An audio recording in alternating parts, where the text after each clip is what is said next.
On the morning of May 26, 1977, FBI Special Agent Thomas Brennan sat in the passenger seat of an unmarked Bureau sedan parked across the street from a modest two-story colonial house in Annandale, Virginia, watching as John William Hayes backed his tan Toyota Corolla out of the driveway at approximately 7:42 a.m.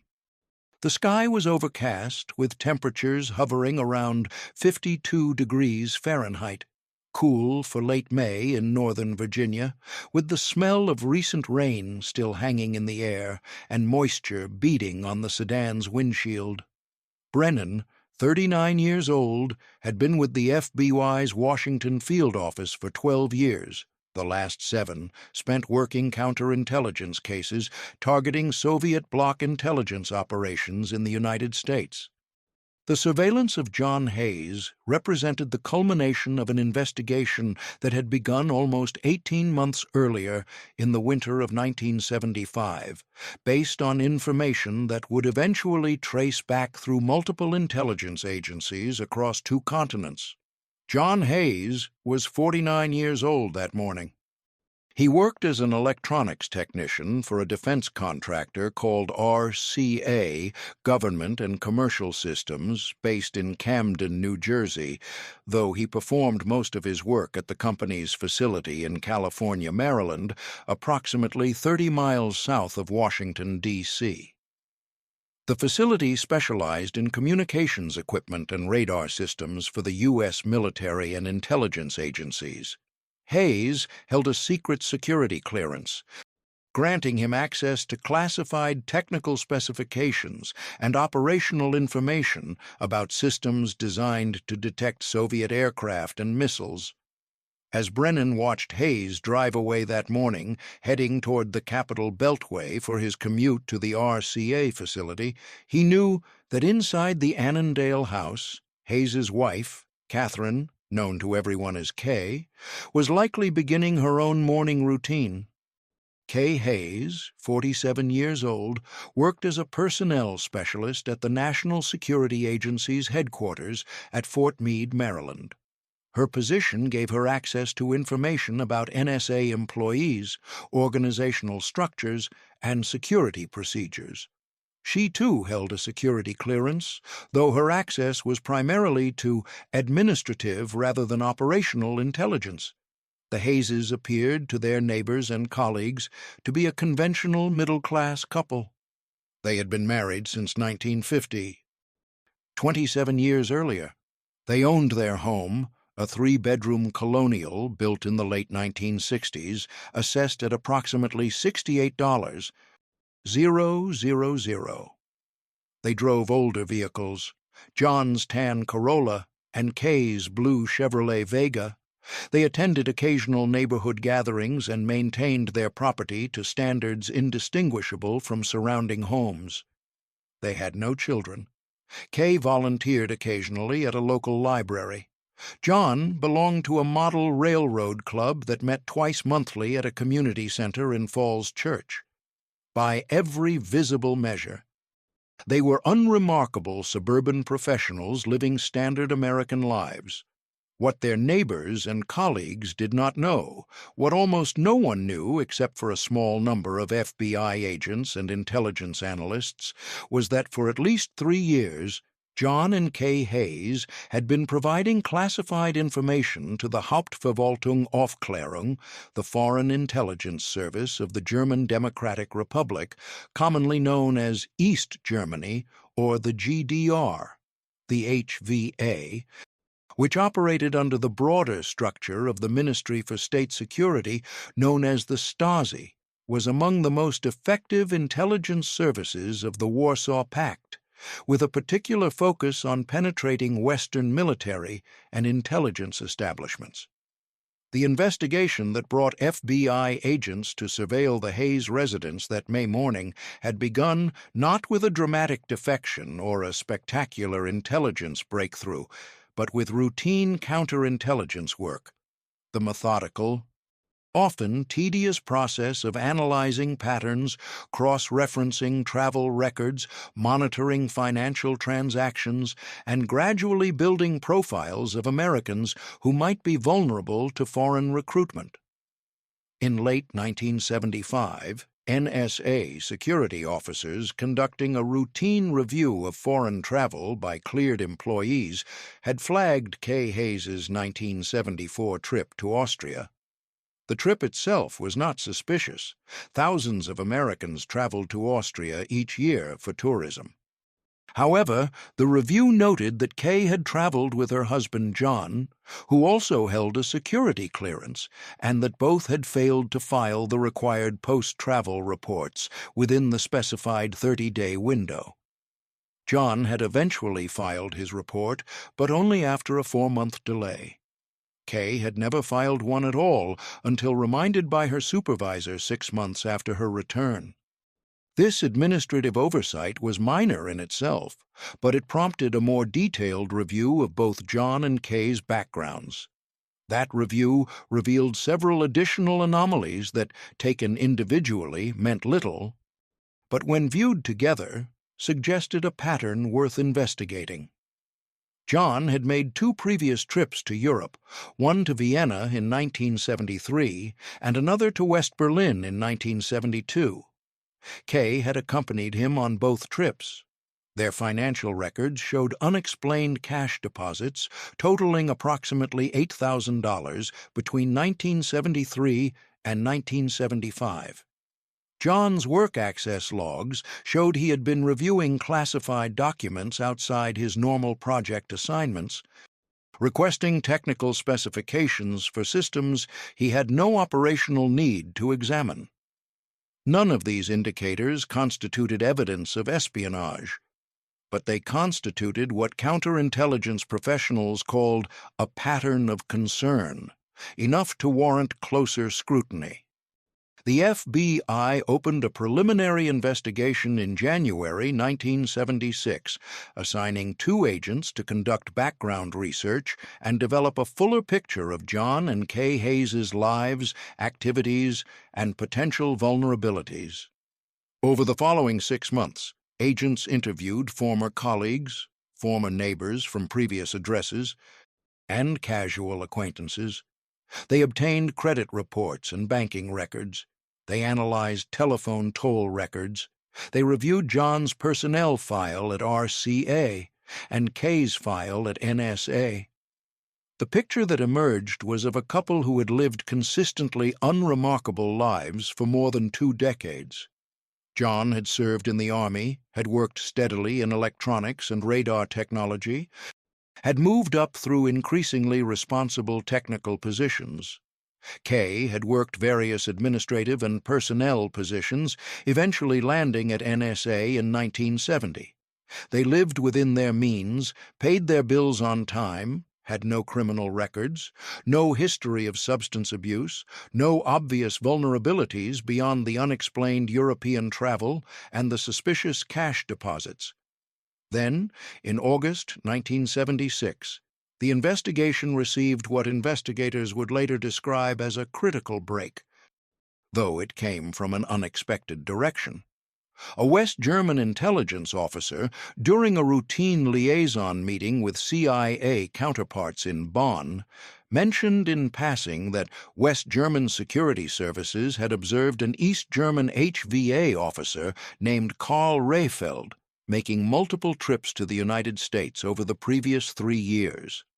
Rehfeld operated under diplomatic cover at the permanent mission of the German Democratic Republic to the United Nations in New York City, where he held the official title of cultural attaché. West German intelligence assessed with high confidence that Rehfeld's actual position was as an HVA case officer responsible for recruiting and handling American intelligence assets. The CIA shared this information with the FBI, which began monitoring Rehfeld's movements within the United States. Over the following months, FBI surveillance documented Rehfeld traveling to Washington, D.C., Philadelphia, Baltimore, and several other East Coast cities. During these trips, he engaged in what counterintelligence analysts assessed as classic tradecraft: counter-surveillance maneuvers designed to detect any tails, visits to public locations suitable for clandestine meetings, use of payphones rather than hotel phones for outgoing calls. The FBI did not have the resources to maintain continuous surveillance on Rehfeld. There were too many suspected Soviet bloc intelligence officers operating in the United States for the Bureau to track all of them constantly. But agents documented what they could and built a database of Rehfeld's known contacts and meeting locations. On February 8, 1977, FBI surveillance teams observed Rehfeld traveling by train from New York to Washington. He checked into a hotel near DuPont Circle using his own name, standard practice for intelligence officers traveling under diplomatic cover who maintained their cover identities consistently. The following day, February 9th, surveillance teams followed Rehfeld as he left his hotel at approximately 10:30 a.m. and took a taxi to the National Gallery of Art. Inside the museum, Rehfeld walked through several galleries, spending time viewing paintings in a manner that appeared genuinely interested rather than merely providing cover for a meeting. At approximately 11:15 a.m., he sat on a bench in a gallery displaying 18th-century European art. Approximately 10 minutes later, a man approached and sat on the same bench, leaving one empty seat between himself and Rehfeld. The FBI agent conducting foot surveillance inside the museum, Special Agent Patricia Morrison, photographed both men from a position approximately 40 feet away, using a camera concealed in a large handbag. The photographs captured the two men sitting, apparently not interacting directly, for approximately 8 minutes. Then the unknown man stood and walked away. Rehfeld remained seated for another few minutes before also departing. The photographs were developed that same evening at the FBI's Washington field office. The images of the unknown man were circulated among agents working Soviet bloc counterintelligence cases. Within 2 hours, an agent recognized the man from the ongoing preliminary investigation. It was John William Hayes. The connection between John Hayes and Carl Rehfeld transformed the preliminary inquiry into a full counterintelligence investigation. The FBI obtained authorization for wiretaps on both the Hayes residence telephone and Kay's work telephone at NSA. Physical surveillance of both John and Kay was intensified, with rotating teams of agents documenting their movements, their contacts, and their activities. For the next 3 months, from February through April 1977, the FBI built a comprehensive picture of the Hayes' espionage activities.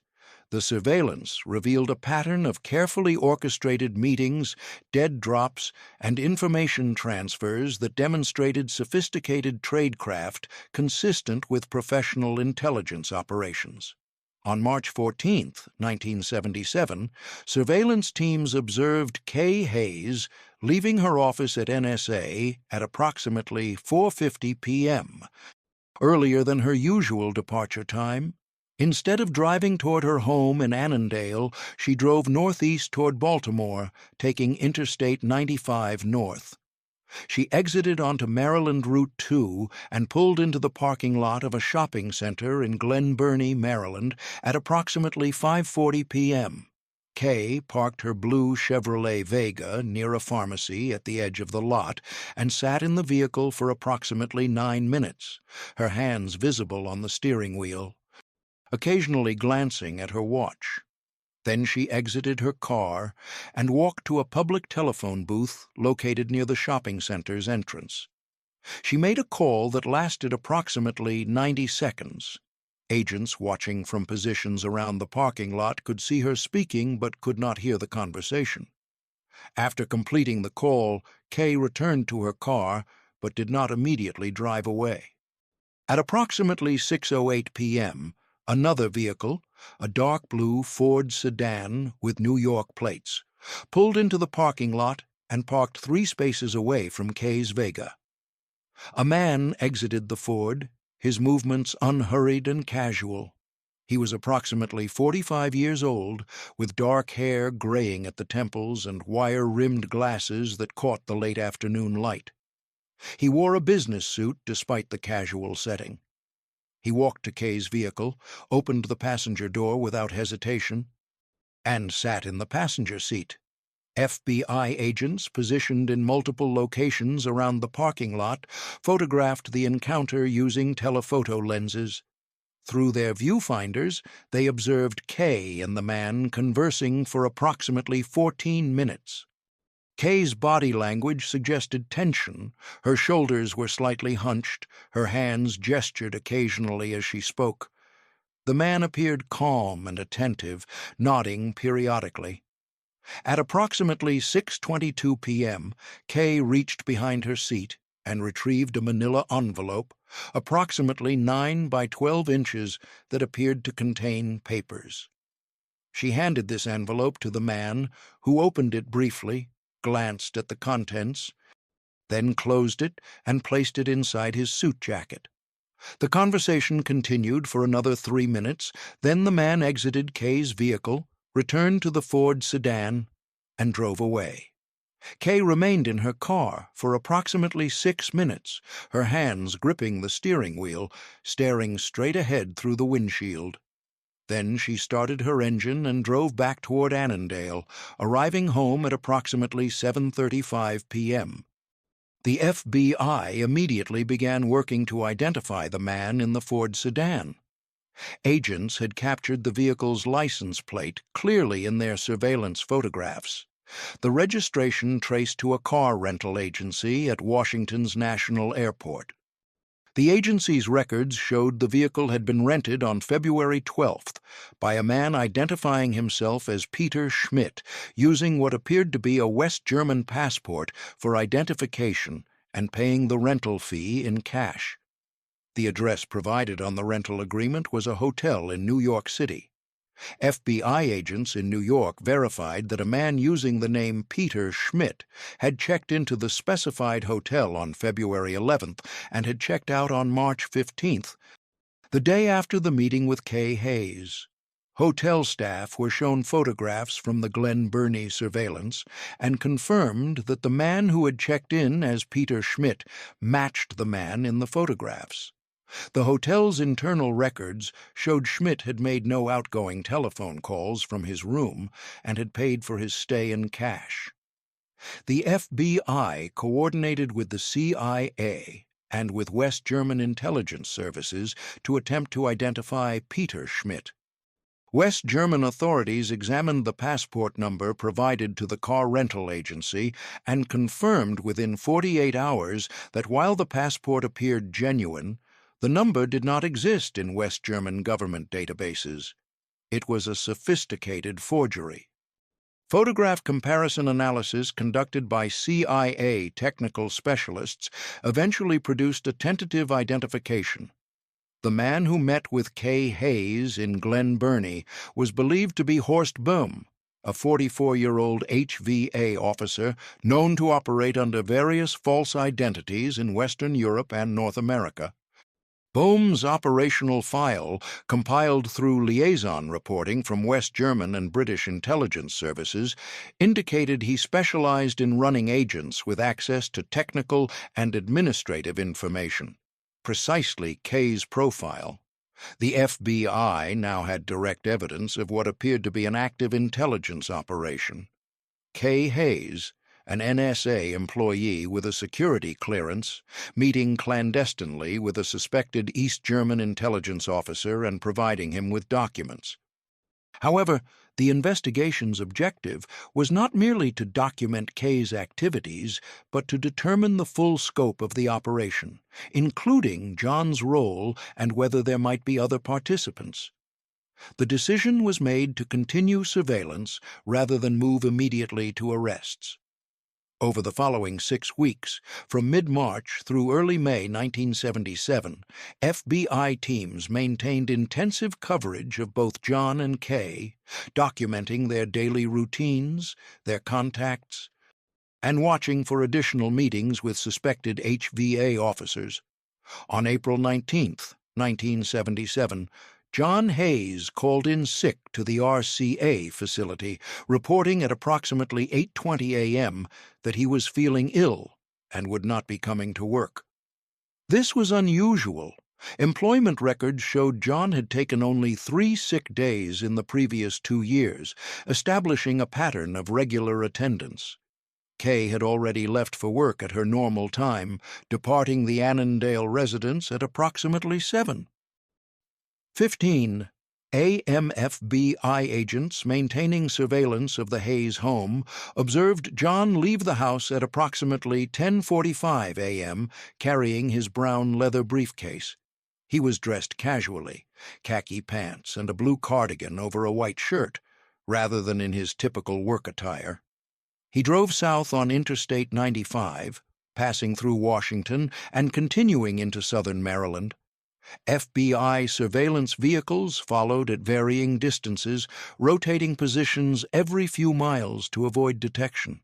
The technique, refined through decades of counterintelligence work, involved maintaining visual contact while ensuring no single vehicle stayed close to the target for extended periods. Agents communicated via radio, coordinating their movements to create a surveillance net that was nearly invisible to anyone not trained to detect it. John exited the interstate near La Plata, Maryland, and drove west on Maryland Route 6 for approximately 12 miles. He turned into a rest area along U.S. Route 301, a 2-lane highway that carried traffic between Virginia and Maryland. The rest area was simple: a small parking lot, several picnic tables beneath pine trees, restroom facilities, and a payphone. At 11:52 a.m., only 2 other vehicles occupied the parking area.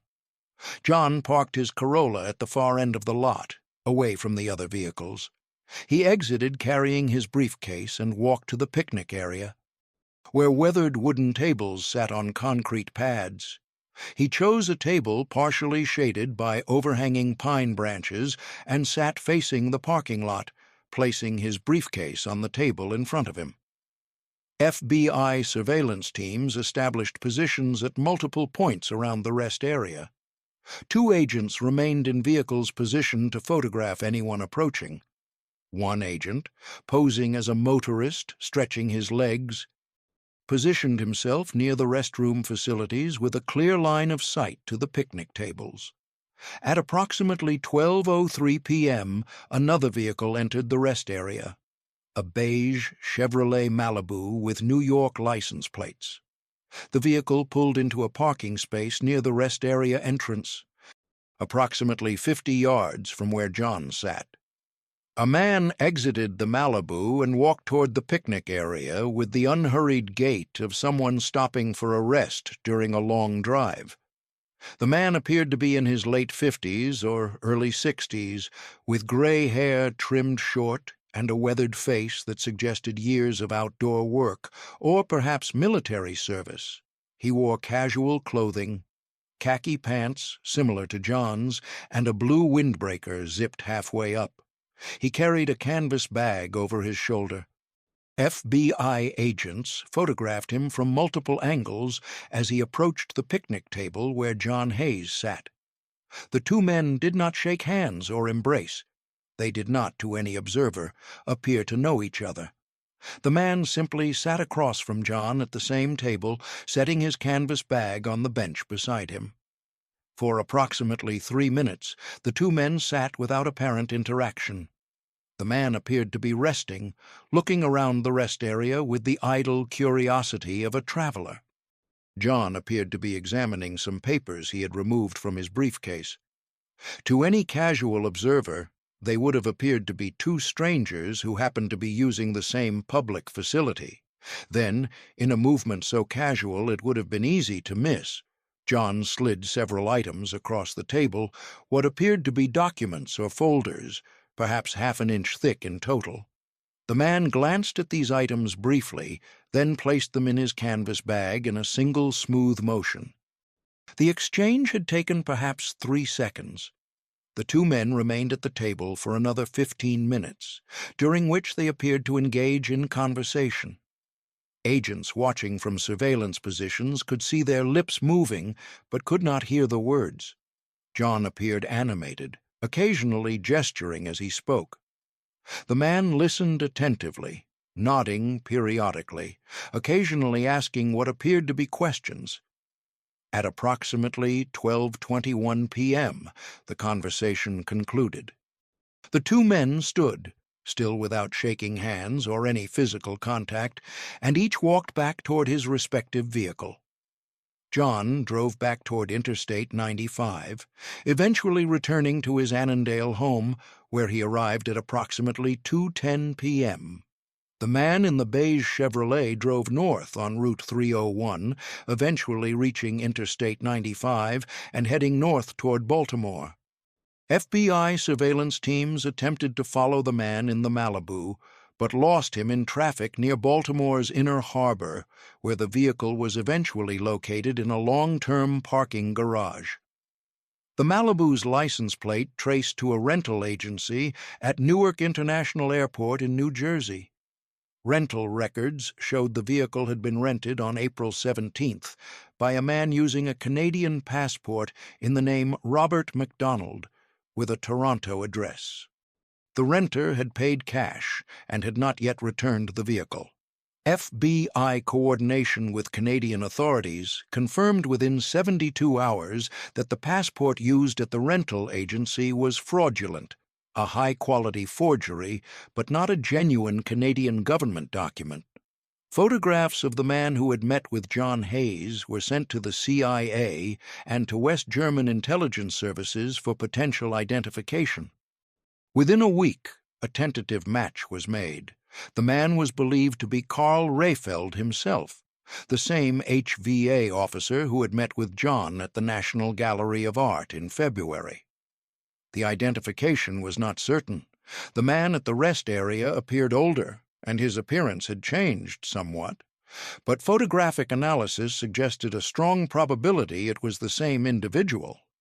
Before we continue with how these surveillance operations would culminate in arrests that would destroy 2 lives, if you're interested in the documented history of Cold War espionage and the real human cost behind these intelligence operations, make sure to subscribe and turn on notifications.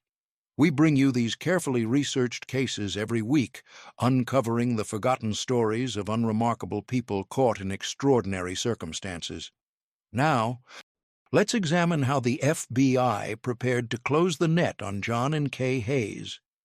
The FBI now had documented evidence of both John and Kay Hayes engaging in what appeared to be espionage activities, Kay meeting with one suspected HVA officer, John meeting with another who was likely the same case officer observed at the National Gallery.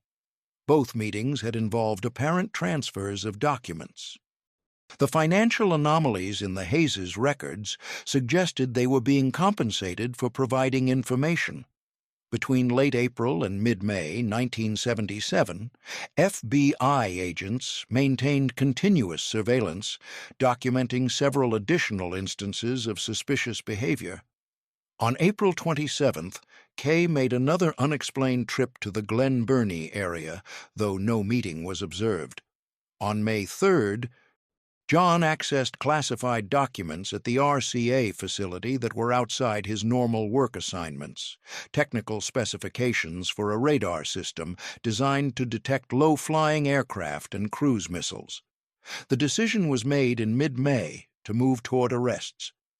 Continued surveillance was unlikely to produce significantly more evidence, and there was concern that prolonged surveillance increased the risk that the Hayeses might detect they were being watched and either flee or destroy evidence.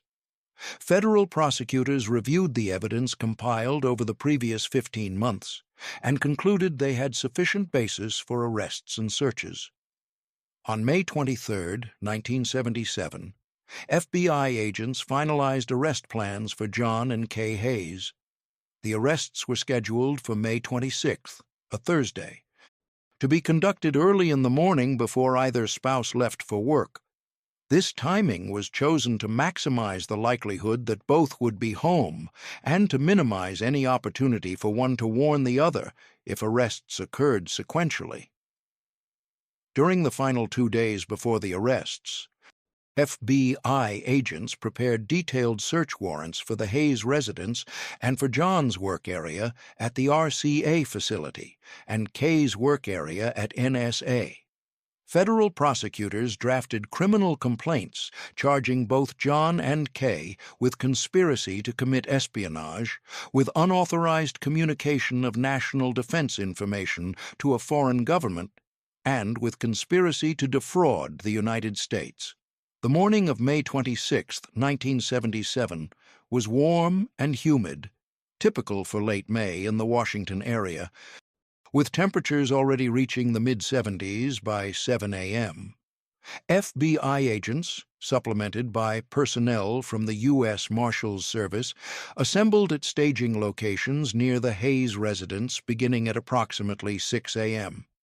At exactly 6:52 a.m., as the neighborhood was beginning to wake, sprinklers activating on automatic timers, newspapers being retrieved from driveways, the distant sound of traffic on the nearby parkway, 12 agents approached the front and rear doors of the Colonial House on Beauregard Street. According to the FBI report filed later that day, Special Agent Thomas Brennan knocked firmly on the front door and announced in a clear voice, "FBI, we have a warrant." Inside the house, the sound of movement could be heard. Footsteps, voices, a dog barking from somewhere in the neighborhood. Approximately 50 seconds later, John Hayes, wearing a bathrobe over striped pajamas, his hair disheveled from sleep, opened the front door.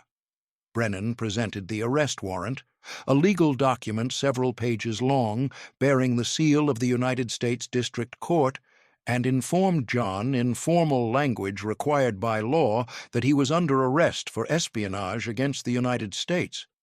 John's face, according to multiple agent reports, went completely pale. His first words, spoken in a voice barely above a whisper, were, "I need to speak with my wife." Kay Hayes appeared at the top of the stairs wearing a nightgown and robe, her hand gripping the banister. When informed that she too was under arrest, her immediate response was shock, followed by what appeared to be genuine confusion. "This must be some kind of mistake," she said, her voice rising. "We haven't done anything wrong. You have the wrong people. Both John and Kay were handcuffed, standard procedure for arrests involving espionage charges, and were allowed to dress under agent supervision. John was permitted to change in the master bedroom with an agent present.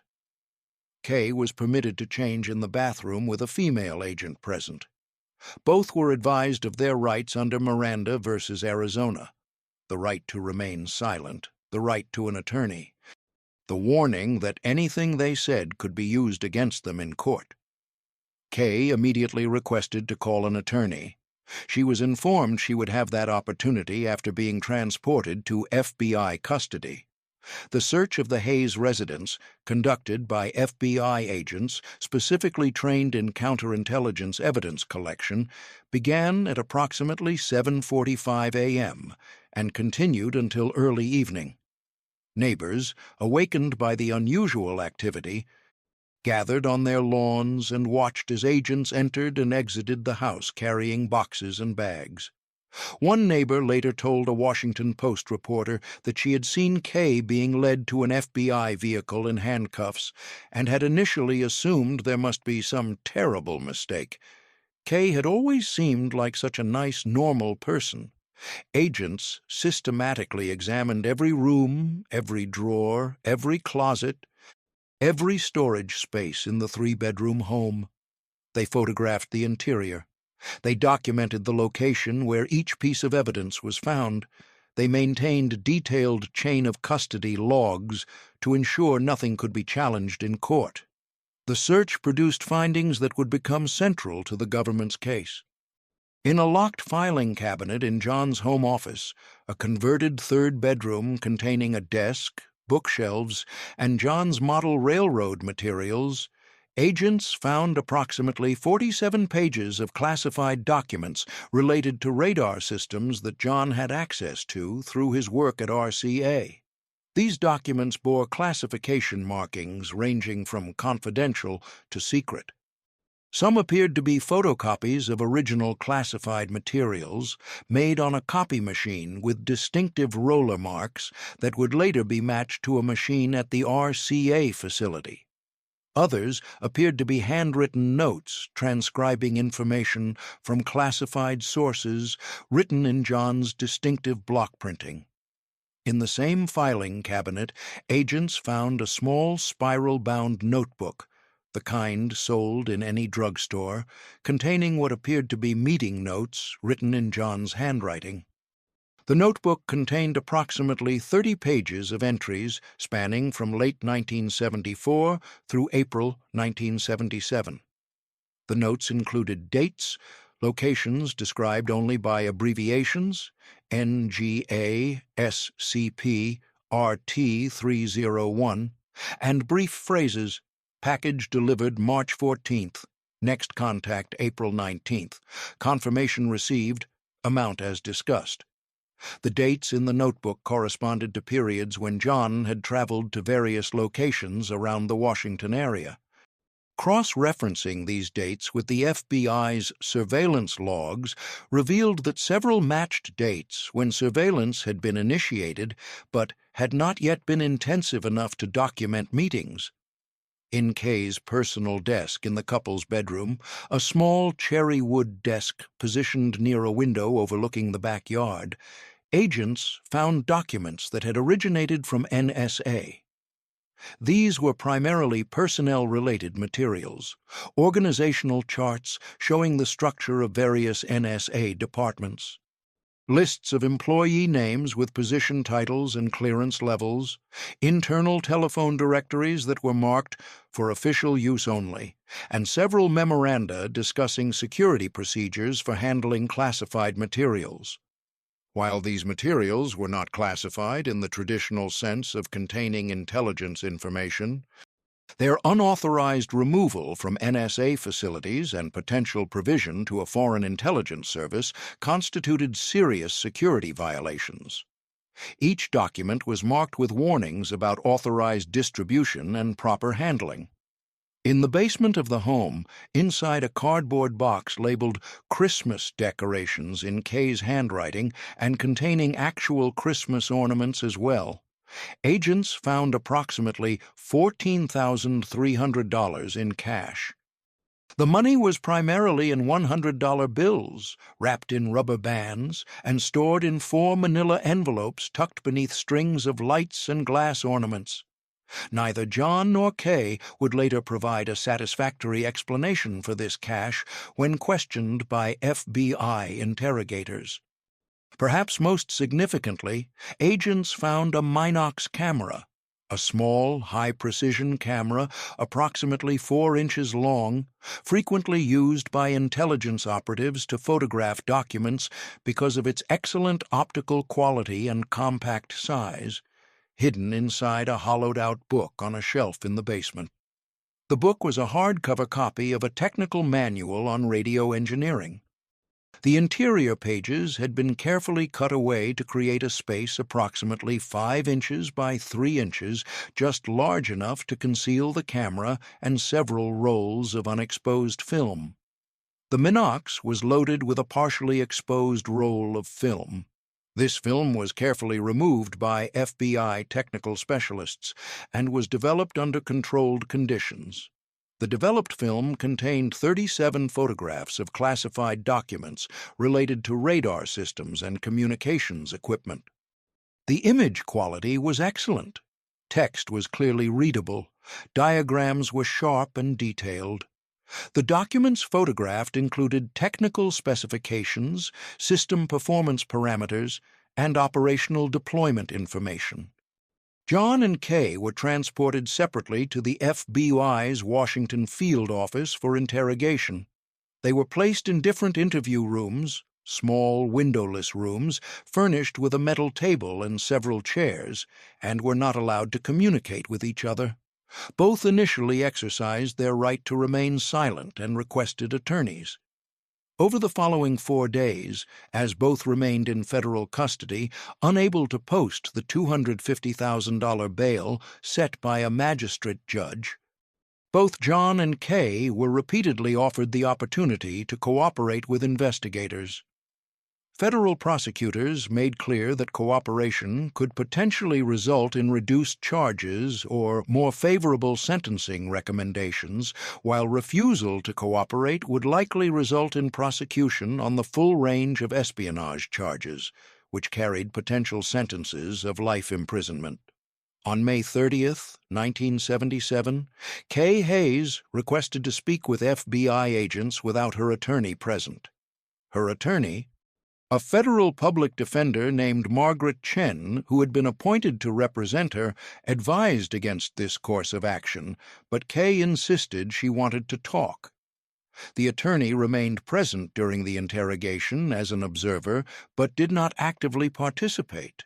In a session that lasted approximately 6 hours and was recorded on audio tape, Kay provided a detailed account of her and John's espionage activities. She spoke in a voice that alternated between clinical detachment and emotional distress, sometimes answering questions in matter-of-fact tones, other times pausing to compose herself when discussing particularly painful aspects of the story. According to Kay's statement, the recruitment had occurred in the summer of 1974, during a vacation she and John had taken to Austria. They had been staying at a mid-range hotel in Vienna, the Hotel Prinz Eugen, she recalled, located near the Belvedere Palace, when they had struck up a conversation in the hotel bar one evening with a man who introduced himself as Franz Weber.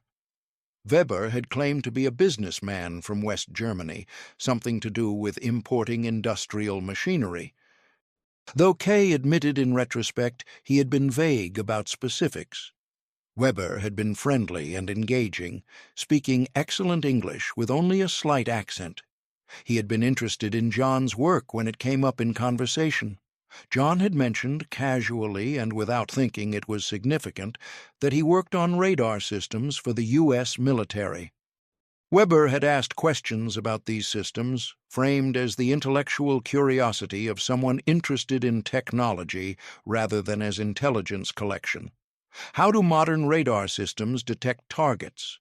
What frequencies do they use? How do they distinguish between friendly and hostile aircraft?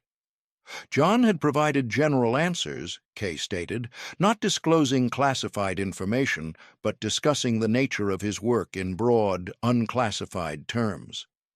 The conversation had been pleasant, ranging across many topics: European history, American politics, technology, travel. Weber had been charming and well-informed, the kind of person who made conversation easy.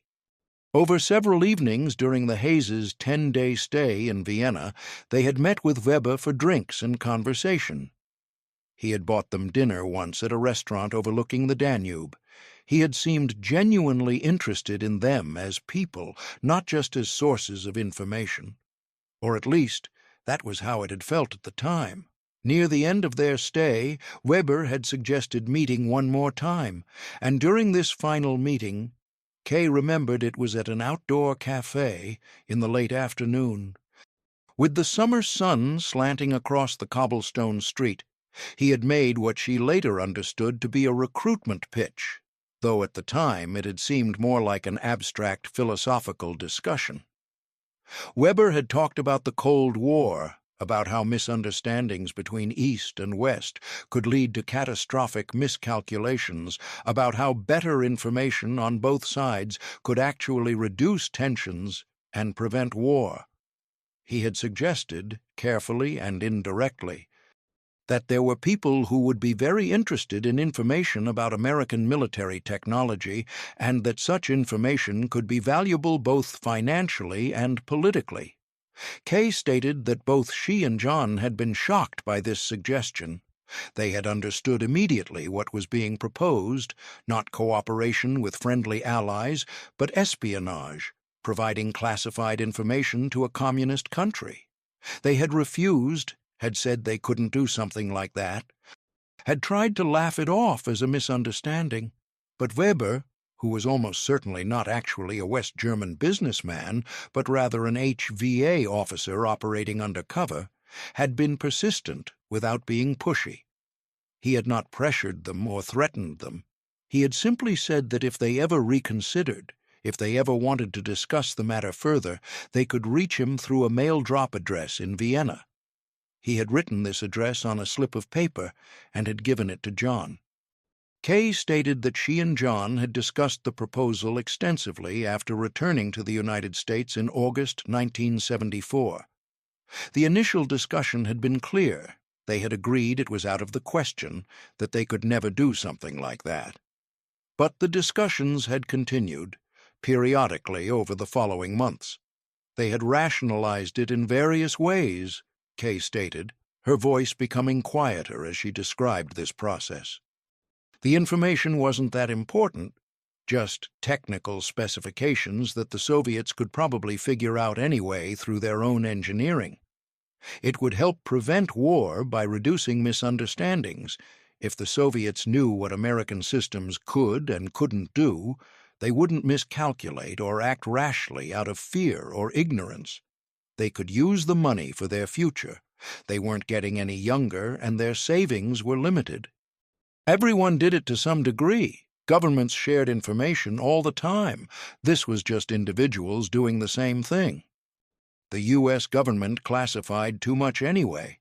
A lot of what was marked secret probably didn't need to be. Kay acknowledged, with what appeared to be genuine self-awareness, that these rationalizations were lies they told themselves. They knew what they were doing was wrong, was betrayal, was espionage. But they had convinced themselves through a process of gradual self-deception that she described as almost dreamlike in its unreality, that providing information to East German intelligence was somehow acceptable.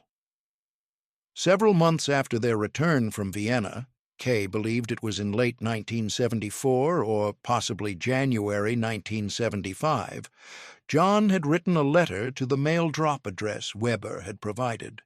The letter had been vague and carefully worded, expressing interest in continuing the conversation they had begun in Vienna and suggesting they would be open to further discussions. Approximately 4 weeks later, they had received a telephone call at their home from a man who did not identify himself, but who spoke with an accent similar to Weber's. The man had said he would be interested in meeting to discuss mutual interests. He had suggested a time and location, a shopping mall in suburban Maryland near a bookstore on a Saturday afternoon. The first actual transfer of classified information had occurred in March 1975, according to Kay's statement. John had met with a man, not Weber, but someone else, someone whose name they never learned, at the location specified in the phone call. John had brought photocopies of several technical documents related to radar systems, specifications he had access to through his work. The man had examined these documents briefly, had asked a few questions to verify they were genuine and current, and then had given John an envelope containing $3,000 in cash, 30 crisp $100 bills. From that first exchange in March 1975, the espionage relationship had continued for approximately 2 years, until their arrests in May 1977. The pattern had been relatively consistent. Every few months, John would be contacted either by telephone or through a coded message placed in the classified advertisement section of the Washington Post. The message would be seemingly innocent, lost. Gold watch, sentimental value, reward, but would contain coded information about when and where to meet. John would prepare materials for these meetings, either photocopies of classified documents or handwritten notes summarizing classified information in his own words. He would meet with his handler at locations around the Washington area and would exchange the materials for cash payments that ranged from $2,000 to $4,000 per meeting. Depending on the quantity and assessed value of the information, Kay's role had initially been peripheral, she stated. She had known what John was doing and had accepted the money he brought home from these meetings, but she had not been directly involved in gathering or providing information herself. They had deposited some of the money in their savings account, had used some to pay down their mortgage ahead of schedule, and had kept some as cash in the house. However, sometime in late 1976, Kay could not remember the exact date, a different handler had contacted her. She had received a phone call at work, at her NSA desk, from someone who identified himself only as a friend of Franz. The caller had suggested they should meet, and had proposed a location and time. Kay had been frightened by this call. She had not expected to be contacted separately from John, and receiving a call at her workplace had felt more threatening, more real, than the abstract knowledge that John was meeting with intelligence officers. But she had also felt she had no choice. She was already implicated in John's espionage, and refusing to meet might anger people she was now afraid of. The meeting had occurred in late November 1976, at a restaurant in Baltimore.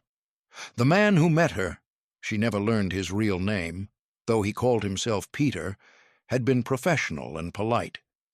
He had explained that while Kay's access to NSA information was limited to personnel and administrative materials, even seemingly routine information about the agency's organizational structure, personnel, and internal procedures could be valuable for understanding how NSA operated and for identifying potential recruitment targets. Kay stated that she had been reluctant. She felt her access was limited and the information she could provide was unlikely to be of real intelligence value. But Peter had been persuasive. He had emphasized that she was already involved through John's activities, that providing administrative information was far less serious than providing technical intelligence, and that she would be compensated separately for her contributions. Kay stated that she had provided materials from NSA on 4 occasions between late 1976 and her arrest in May 1977. These materials had consisted primarily of organizational charts showing which departments handled which functions, personnel directories listing employee names and contact information, and administrative procedures detailing how classified materials were supposed to be handled and stored. She had received payment of approximately $1,500 per meeting, money she had deposited in the couple's savings account as cash with no clear source documented. When asked by FBI interrogators why she and John had committed espionage, Kay struggled to articulate a clear answer. She mentioned the money, though she acknowledged it had not been substantial enough to significantly change their lifestyle or provide any luxuries beyond slightly accelerated mortgage payments and a modest increase in their savings. She mentioned political beliefs. Both she and John had generally liberal political views, had opposed the Vietnam War, had concerns about nuclear weapons and the arms race, though she acknowledged they were not committed communists or ideological sympathizers with East Germany. They had never joined any political organizations, had never been activists, had never expressed pro-Soviet or pro-communist views to friends or colleagues. Ultimately, Kay's explanation seemed to amount to a combination of factors that she herself did not fully understand. Initial curiosity and the excitement of being approached by foreign intelligence, gradual normalization of behavior that had initially seemed shocking, financial incentive that made it easier to rationalize continuing, a sense that they had already crossed a line and couldn't go back, and a fundamental failure to fully confront the implications and consequences of what they were doing. The hardest part, Kay said at one point during the interrogation, was how normal it had all felt. They hadn't felt like spies or traitors. They had felt like themselves, the same people they had always been, going to work, coming home, watching television, doing laundry. The espionage had existed in a separate compartment of their lives, something they did a few times a year that somehow didn't feel connected to their daily existence. It was only sitting in the FBI interrogation room, she said, that the full reality of what they had done had begun to feel real. Kay's cooperation provided FBI investigators with detailed information about the mechanics of the espionage operation, how contacts were made, where meetings occurred, what information was provided, how much money was paid, what tradecraft was used. However, Kay could provide only limited information about the identities of the HVA officers she and John had worked with, as these individuals had used false names and had been careful to avoid revealing identifying details about themselves or their actual positions. John Hayes, separately, also eventually agreed to cooperate with investigators, though he did so 3 days after Kay, on June 2nd, 1977. His decision to cooperate appeared to have been influenced by learning that Kay had already provided a detailed statement. His attorney informed him of this, and John apparently concluded that continued silence served no purpose. John's account of the recruitment and the operation largely matched Kay's, though he provided additional technical details about the specific classified information he had provided. According to John's statement, he estimated he had provided information on approximately 11 different weapons systems and technologies over the roughly 2-year period of active espionage from early 1975 to May 1977. The systems and technologies John had compromised included radar systems designed to detect low-flying aircraft and cruise missiles, communications encryption methods used for secure military transmissions, satellite reconnaissance capabilities, and operational parameters, electronic warfare systems designed to jam enemy communications, air defense network integration protocols, and technical specifications for various sensor systems.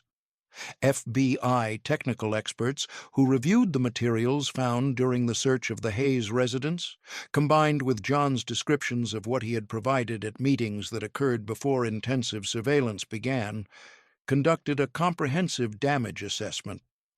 They concluded that the information John had provided would allow Soviet and Warsaw Pact military planners to understand the capabilities and limitations of multiple U.S. military systems, information that could be used to develop countermeasures or to plan operations that exploited vulnerabilities. A formal damage assessment prepared by the Department of Defense in July 1977 concluded that the information John and Kay Hayes had provided to East German intelligence had compromised multiple classified programs and had provided the Warsaw Pact with significant insights into U.S. military capabilities and NSA organizational structure. The assessment noted that while neither John nor Kay had access to the most sensitive compartmented programs, the highest levels of classified information, the breadth of information they had provided over 2 years had been substantial.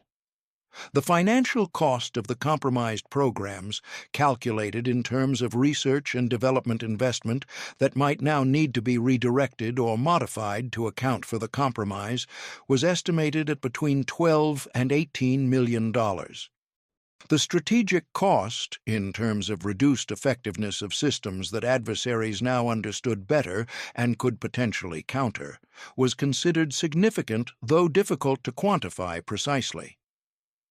John and Kay Hayes were formally indicted by a federal grand jury on June 22, 1977, on charges of conspiracy to commit espionage, unauthorized disclosure of national defense information to a foreign government, and conspiracy to defraud the United States. The indictment, A detailed legal document running to 47 pages listed 18 specific instances of classified information being provided to East German intelligence between March 1975 and April 1977. Both John and Kay were represented by court-appointed federal public defenders, as their legal fees had quickly exhausted what little savings they had beyond the unexplained cash. Their attorneys, in consultation with federal prosecutors, negotiated plea agreements. The government was willing to offer reduced sentencing recommendations in exchange for guilty pleas, continued cooperation with damage assessment efforts, and waiver of trial rights.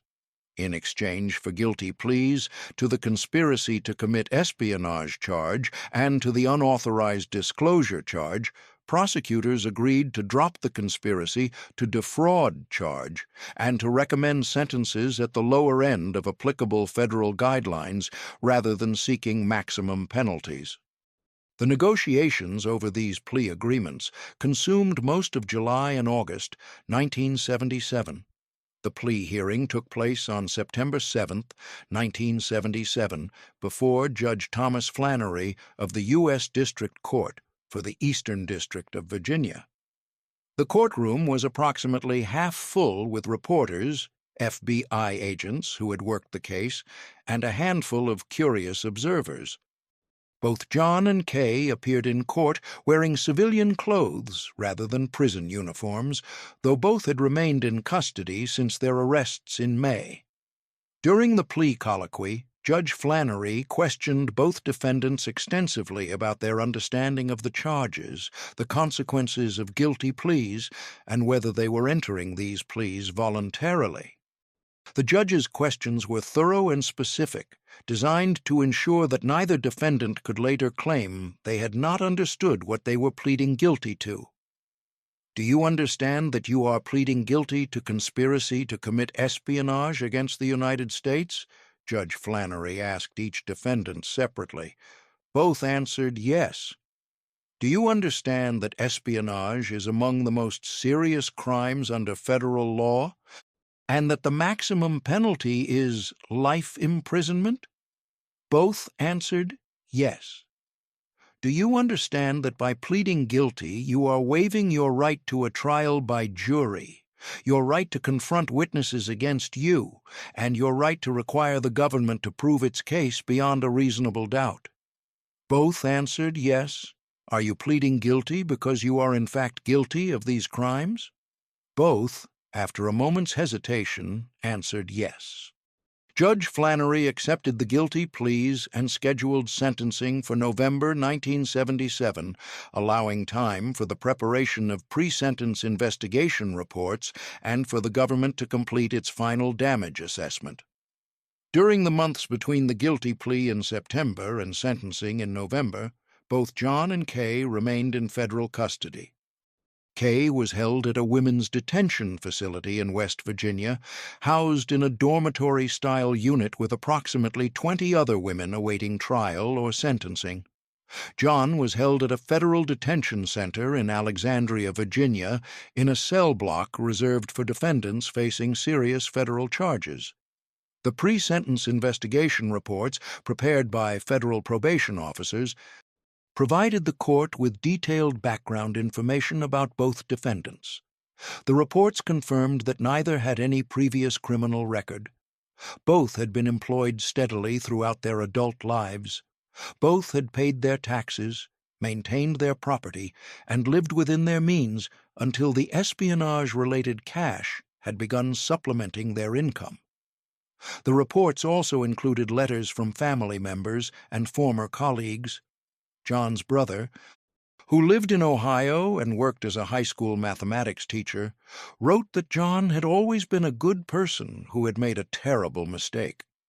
Kay's sister, who lived in Pennsylvania and worked as a nurse, wrote that Kay had been a loving sister who had somehow gotten involved in something she should never have touched. The sentencing hearing took place on November 16, 1977. Federal prosecutors presented evidence of the scope and duration of the Hayes' espionage, the nature of classified information that had been compromised, and the conclusions of the Defense Department's damage assessment. The prosecutors acknowledged the defendant's cooperation and guilty pleas, but argued that the severity of the offense warranted substantial prison sentences as both punishment and deterrence. The government recommended sentences of 12 years for John and 10 years for Kay, reflecting John's more extensive access to classified technical information and his role in initiating the contact with East German intelligence, while recognizing Kay's somewhat lesser involvement and more limited access.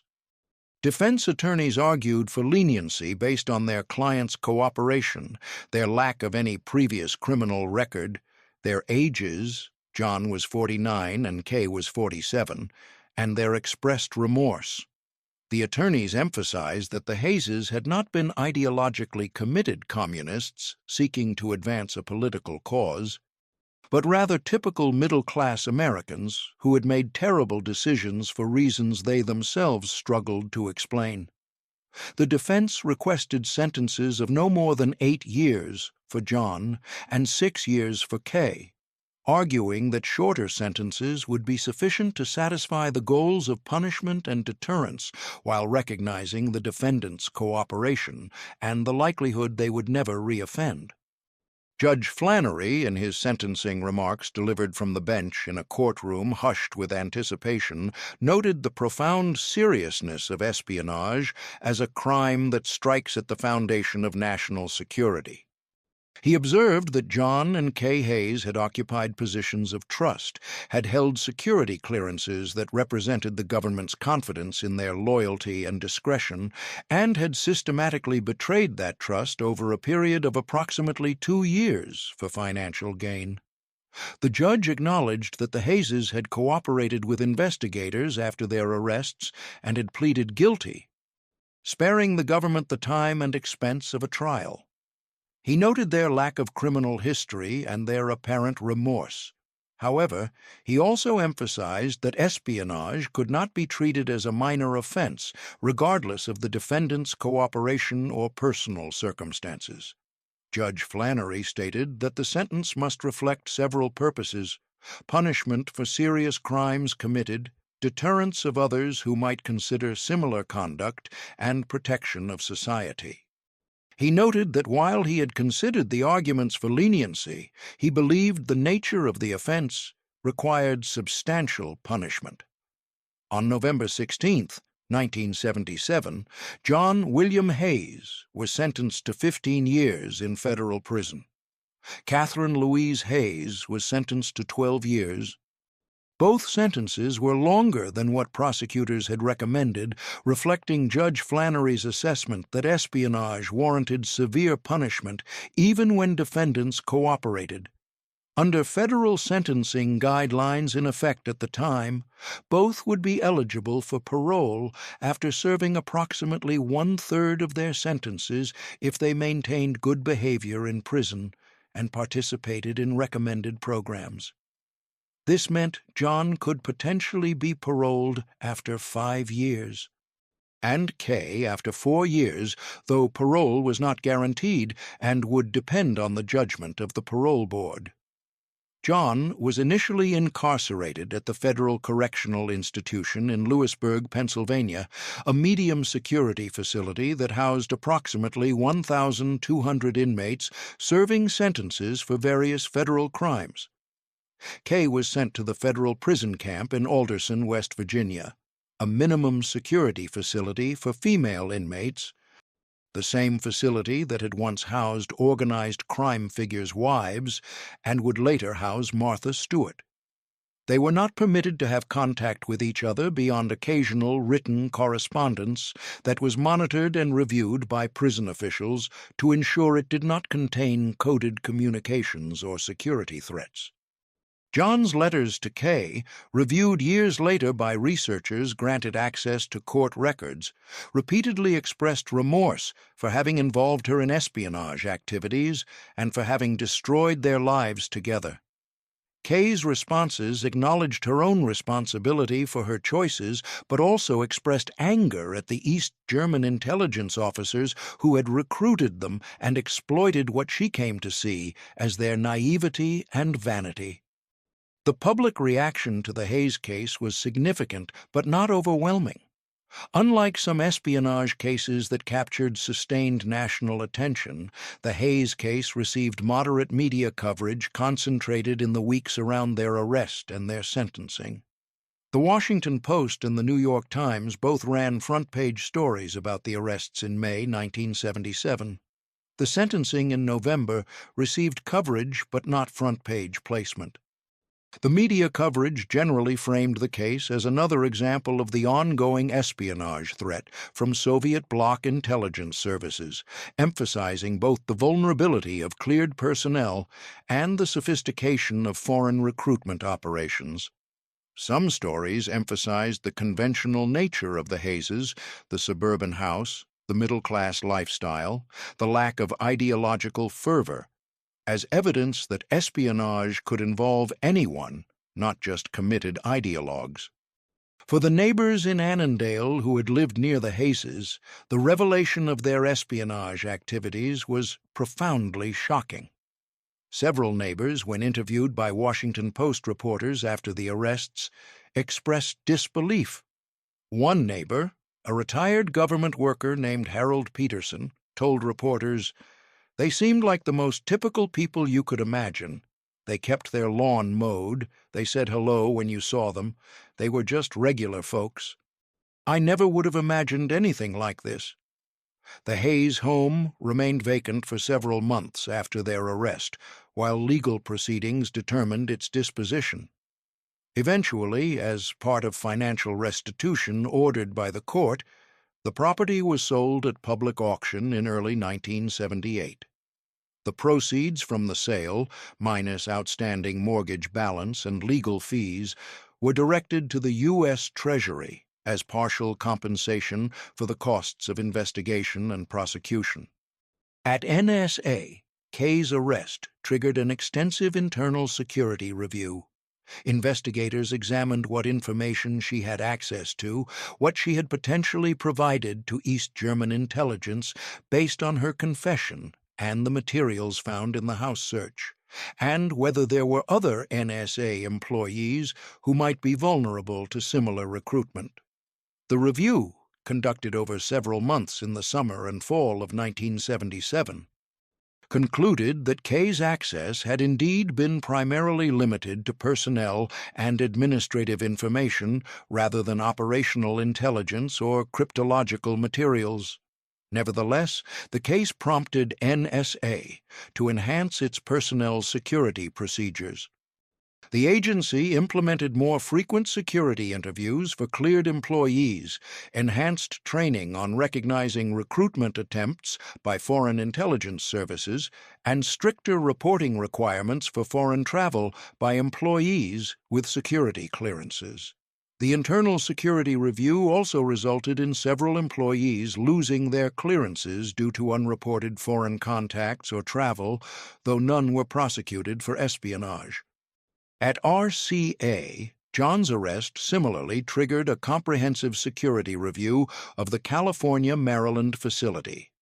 The company implemented enhanced document control procedures, including regular inventories of classified materials, more frequent security briefings for cleared employees emphasizing the consequences of security violations, and stricter protocols requiring employees to report foreign travel and foreign contacts within 48 hours of occurrence.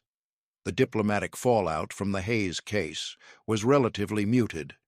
The East German government, through its permanent mission to the United Nations, issued a formal denial of any involvement in espionage activities and characterized the charges as provocative fabrications designed to damage East-West relations. The denial was pro forma and expected. No communist government ever publicly acknowledged espionage operations when their agents were caught. Karl Rehfeld, the HVA officer identified as one of the Hayes' handlers, had returned to East Germany in early May 1977, approximately 3 weeks before the arrests, reportedly on routine rotation back to headquarters. Whether his departure was coincidental or whether he had detected FBI surveillance and had been recalled for his protection remained unclear. The U.S. government did not formally expel any East German diplomats in immediate connection with the case, though several individuals assigned to the East German mission in New York were quietly declared persona non grata over the following 18 months, almost certainly including HVA officers associated with the Hayes operation or with other intelligence activities. For John and Kay Hayes, the years in prison were marked by separation, isolation, and what both would later describe as overwhelming regret.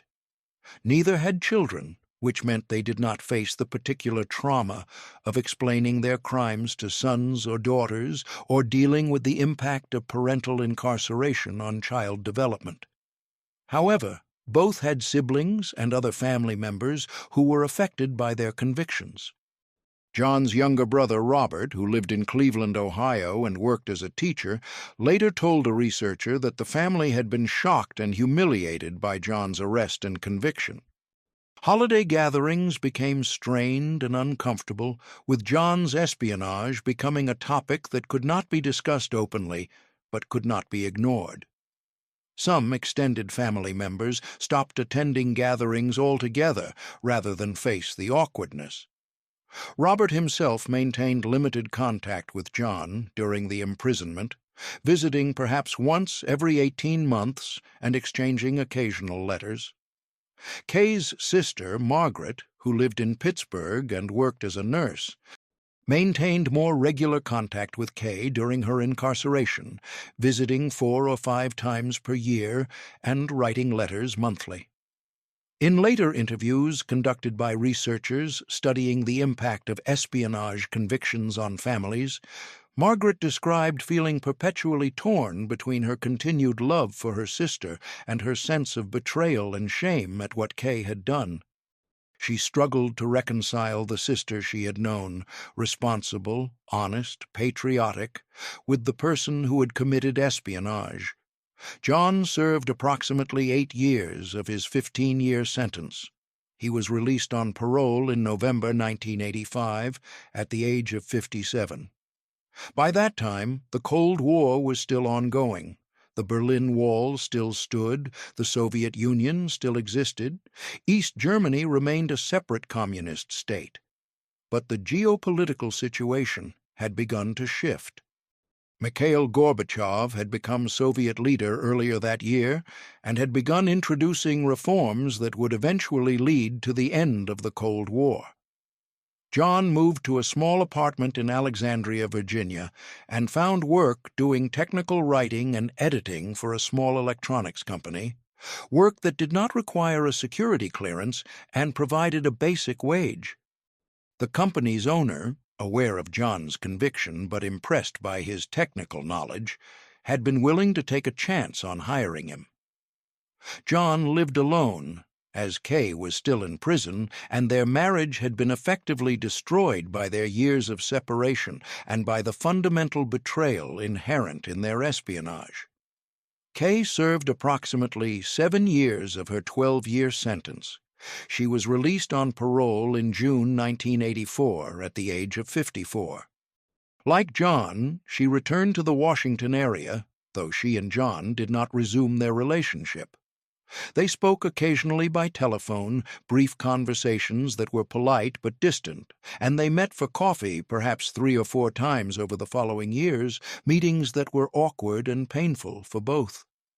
Kay found work as a clerk in a retail store in Arlington, earning minimum wage.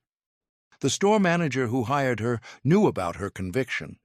It came up in the background check, but believed in second chances and was willing to employ her for a basic retail position. Kay lived in a one-bedroom apartment in a working-class neighborhood, furnishing it with second-hand furniture and living on a combination of her retail wages and, eventually, Social Security benefits. In 1988, 11 years after their arrests and several years after both had been released from prison, Kay agreed to participate in an extensive interview with a researcher studying Cold War espionage cases. She was 58 years old, working part-time at the retail store, living in her small apartment with a television, a few books, and memories she still struggled to reconcile. When asked about her motivations for committing espionage, she gave answers that built upon what she had told FBI interrogators 11 years earlier. She spoke about the initial recruitment in Vienna as having seemed almost like an adventure, a break from the routine monotony of their suburban lives. She and John had been married for more than 20 years by 1974, and while their marriage was stable, it had also become somewhat predictable. The approach by the man calling himself Franz Weber had been exciting in a way nothing else in their lives had been. But beyond the excitement, Kay spoke about something she hadn't been able to articulate during her FBI interrogation. The marriage itself had become somewhat stale by the mid-1970s, and the espionage had created a sense of shared purpose and excitement they hadn't felt in years. It was, she said with evident discomfort, almost like an affair in some ways, secret, illicit, binding them together in ways their routine marriage no longer did.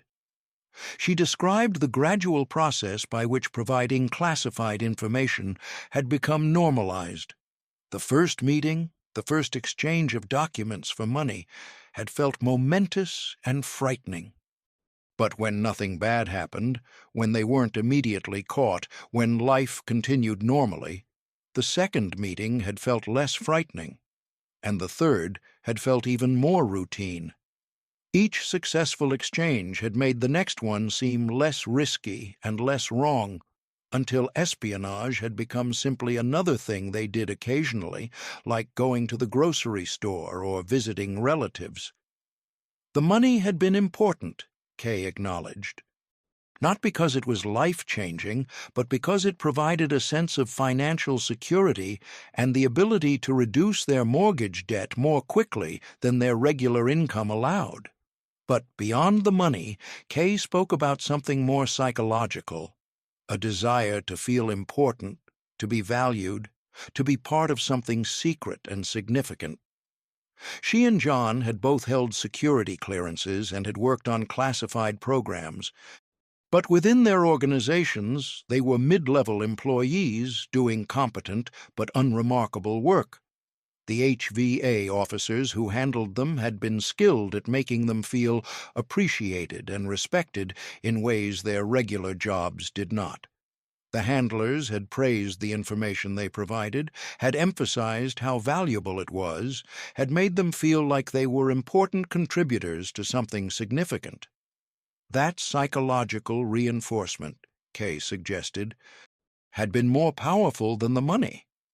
When asked whether she believed her espionage had accomplished anything positive, whether it had contributed to peace or understanding or any of the rationalizations that had been suggested during recruitment, Kay was quiet for a long moment before answering. She said she had long ago stopped believing those justifications. The information she and John had provided had served the interests of the East German intelligence service and ultimately the Soviet Union. It had potentially endangered American military personnel and had compromised national security. It had not prevented any wars or reduced any tensions. The justifications they had told themselves, she said, had been lies they needed to believe to avoid confronting what they were actually doing. When asked about regrets, Kay spoke about the obvious material losses. The years in prison, lost careers, destroyed marriage, humiliated families. But she also spoke about something less tangible, the loss of her sense of herself as a good person. Before the recruitment in Vienna, she said, she had thought of herself as honest, loyal, patriotic. She had served her country in her work at NSA, had been proud of contributing to national security even in her administrative role. The espionage had destroyed that self-image completely. Even years after her release from prison, she said, she had not been able to fully reconstruct a sense of identity that was not fundamentally defined by betrayal. When she looked in the mirror, she said, she saw a traitor, and she didn't know how to see anything else. John Hayes, separately, also agreed to an interview with a researcher in 1990. He was 62 years old, still working part-time doing technical writing, still living alone in his Alexandria apartment. His health had begun to decline. He had developed diabetes and high blood pressure, conditions he attributed partly to the stress of imprisonment and its aftermath. John's account of the espionage and his motivations was similar to Kay's in many respects, though he emphasized his own responsibility as the person who had initiated contact with the East German recruiters after the Vienna trip and who had provided the majority of the classified information. John spoke at length about the specific nature of his work and how he had convinced himself that radar technical specifications were fundamentally different from human intelligence or war plans. He had told himself he was providing hardware information that Soviet engineers could probably derive anyway through technical analysis of captured equipment or through their own research and development. He had rationalized that he was sharing technical data, not operational plans or intelligence about people. He acknowledged this had been a lie, he told himself. Technical intelligence about detection systems, their capabilities, their limitations, their operating parameters, was precisely what enabled adversaries to develop countermeasures that could cost lives. A pilot flying a mission into hostile territory relied on knowing that certain radar systems couldn't detect aircraft below certain altitudes or outside certain parameters. When that information was compromised, when the enemy knew exactly what those systems could and couldn't do, they could exploit those vulnerabilities. People could die because of information he had provided. John also spoke with evident difficulty about the process of self-deception that had allowed him to continue the espionage for 2 years. He had compartmentalized his life, he said, maintaining a complete separation in his mind between his regular work and home life and the espionage activities. When he was at his job at RCA, he was a loyal employee doing good work. When he was home with Kay, he was a normal husband. When he met with his handler and provided classified information, he was a different person, doing something that existed in a separate mental compartment that somehow didn't connect to his regular identity. Only when FBI agents had knocked on his door that May morning in 1977 had the compartments collapsed, had the full reality of what he had been doing become impossible to avoid. Sitting in handcuffs in the FBI interrogation room, he said he had finally been forced to confront what he had actually been, not a contributor to peace or understanding or anything positive, but a spy who had betrayed his country for money. When asked whether the espionage had been worth it, whether the money or the sense of importance or the excitement or anything else had justified the consequences, John answered simply and without hesitation. Number. Nothing was worth what we lost. Nothing. John and Kay both lived quietly in the Washington area for the remainder of their lives. They saw each other occasionally, perhaps 6 or 7 times over the years following their releases from prison, meeting for coffee or lunch at neutral locations. Conversations that were invariably awkward and painful. They never resumed their marriage or attempted to rebuild the relationship they had had before their arrest. That relationship had been destroyed not just by the years of separation, but by the fundamental breach of trust and the shared shame of what they had done. Kay Hayes died on April 7, 1998, at the age of 68, from complications related to diabetes and heart disease. Her death occurred in a hospital in Arlington, Virginia, With her sister Margaret at her bedside, her obituary in the Washington Post, which ran as a brief death notice in the classified section, made no mention of her espionage conviction or her imprisonment, listing only her dates of birth and death, and noting she was survived by her sister and two nephews. A small funeral service was held at a funeral home in Arlington, attended by fewer than 15 people. John Hayes died on September 23, 2001, at the age of 73. From heart failure.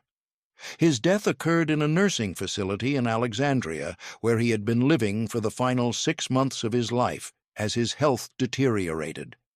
His obituary, similarly brief, mentioned his service in the U.S. Army in the late 1940s and early 1950s, but did not reference his later espionage or imprisonment.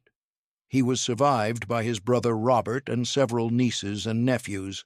A memorial service was held at a funeral home in Alexandria, attended by fewer than 20 people, including Kay's sister Margaret, who came to pay her respects despite Kay having passed away 3 years earlier. The classified information that John and Kay Hayes provided to East German intelligence between 1975 and 1977 became largely obsolete within a decade as military technologies advanced rapidly and as the geopolitical landscape transformed. The specific radar systems John had provided information about were replaced by newer technologies incorporating different principles and operating on different frequencies.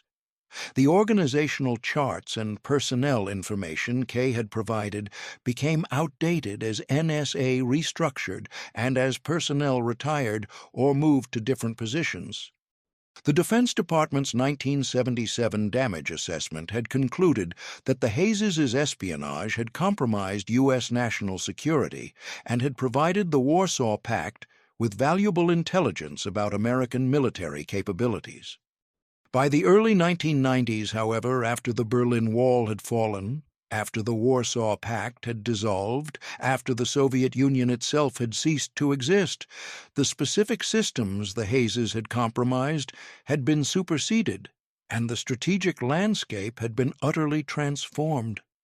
Whether the information the Hayes provided actually affected any specific military or intelligence outcomes is impossible to determine definitively. Intelligence services accumulate information from numerous sources and synthesize it into assessments and plans. It is possible that information from the Hayes contributed to East German or Soviet understanding of U.S. military capabilities and influenced their own military planning, weapons development, or tactical approaches. It is also possible that much of the information was received, analyzed, filed, and ultimately had limited practical impact beyond consuming analyst time and resources. What is certain and measurable is the human cost. John and Kay Hayes spent a combined 15 years in federal prison. They lost their home, their savings, their careers, their reputations, and effectively their marriage. Kay spent the final 14 years of her life, and John the final 16 years of his, from their releases in the mid-1980s until their deaths in 1998 and 2001, living separately in reduced circumstances, carrying the burden of their betrayal, and working low-wage jobs that were all they could obtain with federal felony convictions on their records. The question of why they did it, why two apparently typical middle-class Americans with no apparent ideological commitment to communism would commit espionage for East Germany, has no simple or fully satisfactory answer. The explanations they themselves provided over the years included money, excitement, a desire to feel important, vague political disagreements with some U.S. policies, manipulation by skilled intelligence officers who knew how to exploit human weaknesses, and a gradual process of normalization that made each subsequent act of espionage seem less shocking than it would have seemed initially. All of these factors likely played some role. But perhaps what the Hayes case most clearly illustrates is the gap between the dramatic popular conception of espionage, ideologically committed agents sacrificing everything for deeply held beliefs, dramatic confrontations, high-stakes risks, and the mundane reality that espionage often involves unremarkable people making incremental compromises for complex and sometimes trivial reasons, not fully understanding or confronting the implications until consequences become unavoidable. John and Kay Hayes were 45 and 44 years old, respectively, when they first met the man calling himself Franz Weber in a Vienna hotel bar in the summer of 1974. They were 49 and 47 when FBI agents knocked on their door in Annandale on that humid May morning in 1977. They were 57 and 54 when they walked out of federal prisons in the mid-1980s into a world that had continued without them. They were 73 and 68 when they died in 2001 and 1998, decades removed from each other, despite having spent 27 years married, separated ultimately not by divorce or death, but by 2 years of choices that destroyed everything they had built together. The surveillance photograph taken by FBI Special Agent Patricia Morrison at the National Gallery of Art on February 9, 1977, showing John Hayes sitting on a bench near Karl Rehfeld, captured a moment that looked entirely innocent to anyone who didn't know the context. Two middle-aged men sitting on a bench in a museum, not apparently interacting, both seemingly absorbed in viewing art. There was nothing dramatic or unusual about the image. It looked like countless other photographs of museum visitors on any given day. That ordinariness is perhaps the photograph's most significant quality. Espionage looks, in frozen moments captured on film, exactly like everyday life. A man sitting on a bench, a woman in a parking lot carrying an envelope. Mundane scenes that reveal their true nature only when context is added, when the full story is known. And the reverse is equally true. Everyday life, for people like John and Kay Hayes, can slowly transform into espionage through compromises so gradual they become invisible, through rationalizations so practiced they feel true, through compartmentalization so complete that betrayal feels disconnected from identity, until the moment when compartments collapse and reality can no longer be avoided. They spied for 2 years, from early 1975 to May 1977. They paid for it for the remaining decades of their lives, 21 years for Kay, 24 years for John.